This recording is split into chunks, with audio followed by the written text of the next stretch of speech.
बकरी ईद हा सण 17 जून 2024 रोजी असून दिनांक 17 ते 20 जून 2024 या कालावधीत ईद सणानिमित्त मोठ्या प्रमाणावर जनावरांची कत्तल किंवा कुर्बानी देण्यात येत असते। या कालावधीत जनावरांची मोठ्या प्रमाणावर वाहतूक होत असते। जनावरांची ही वाहतूक करण्यासाठी प्राणी छळ प्रतिबंधक कायद्याअंतर्गत वाहतूक अधिनियम 2001 मधील नियमाप्रमाणे वाहतूक प्रमाणपत्र बंधनकारक आहे। तरी पोलीस, पशुसंवर्धन, उपप्रादेशिक परिवहन कार्यालय यांच्यासह अन्य संबंधित शासकीय यंत्रणांनी जनावरांची अवैध वाहतूक होणार नाही याची दक्षता घ्यावी असे निर्देश निवासी उपजिल्हाधिकारी मनीषा कुंभार यांनी दिले। जिल्हाधिकारी कार्यालयात आयोजित बकरी ईद 2024 निमित्त महाराष्ट्र प्राणी रक्षण कायदा 1976 व महाराष्ट्र प्राणी रक्षण कायदा 1995 च्या अंमलबजावणीच्या अनुषंगाने आयोजित बैठकीत निवासी उपजिल्हाधिकारी कुंभार मार्गदर्शन करत होत्या। यावेळी सहाय्यक प्रादेशिक परिवहन अधिकारी अमरसिंह गवारे, प्रभारी जिल्हा पशुसंवर्धन उपायुक्त डॉ. भास्कर पराडे, सहाय्यक आयुक्त डॉ. विशाल येवले, सहाय्यक पोलीस निरीक्षक स्वप्नील इचपवार, सोलापूर महापालिका सहाय्यक आयुक्त शशिकांत भोसले, पशुधन विकास अधिकारी डॉ.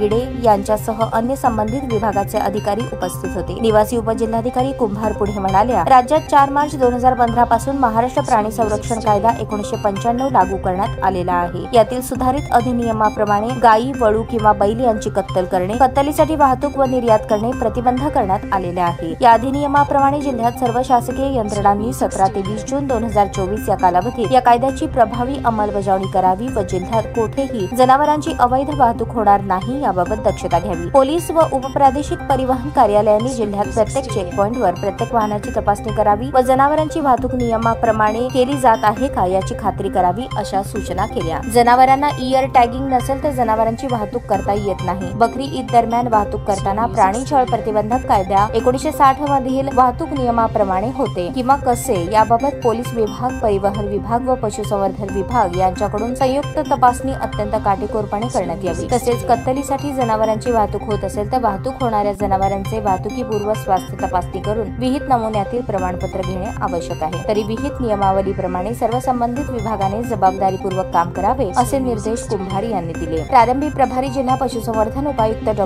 पराडे यांनी बकरी ईद निमित्त प्राणी संरक्षण कायदा 1976 आणि महाराष्ट्र प्राणी रक्षण कायदा 1995 च्या अंमलबजावणीच्या अनुषंगाने कायद्यातील विविध तरतुदींची माहिती देऊन प्रादेशिक परिवहन कार्यालय, सोलापूर महानगरपालिका, जिल्ह्यातील विविध नगरपालिका, महसूल विभाग, पोलीस विभाग व पशुसंवर्धन विभाग यांनी करावयाच्या कामकाजाची सविस्तर माहिती बैठकीत दिली।